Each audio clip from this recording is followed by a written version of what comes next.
Hi guys, in this video I'll show you how to access a very important and useful website for your study purpose or even for your research purpose. In this website you can download or read as many scholarly articles as you want. It's a very important website. Most of the teachers and students use this website, and I also use this website for my study purpose. Site name is JSTOR. You might have heard the name of this site. So let me show you. Type JSTOR. So here you can see that the JSTOR home, you click on this link, then the website interface is like this. Suppose you want to have some articles on Robinson Crusoe. Let me show you searching here. So if I type Robinson Crusoe,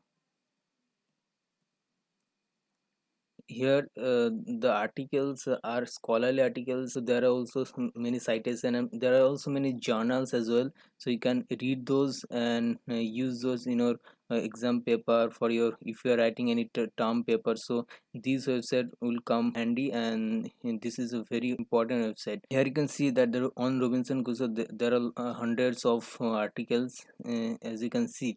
Generally there are few articles that are open access, so you can access to it without having a purchased account, but most of the articles are paid articles. So for that you need to have a purchase account. So I have a purchase account. I can share with you. For that you have to drop a mail in the comment section, so I can share with you. So now you see that if you click on this article, it will ask you to register through your account that you have.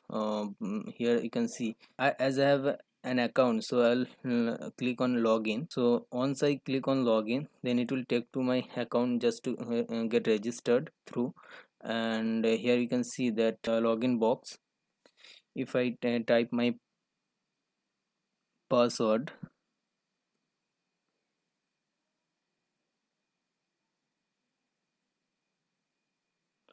you see that I got access to this particular article. So you can even download, clicking on this download button. So it's a article of 19 pages, so even without downloading you can read here. So you can access to on your mobile phone, on your laptop, on your PC. So it's very user friendly as well. So if you want to have username and password, just drop your mail. I'll mail the details. So thank you for watching.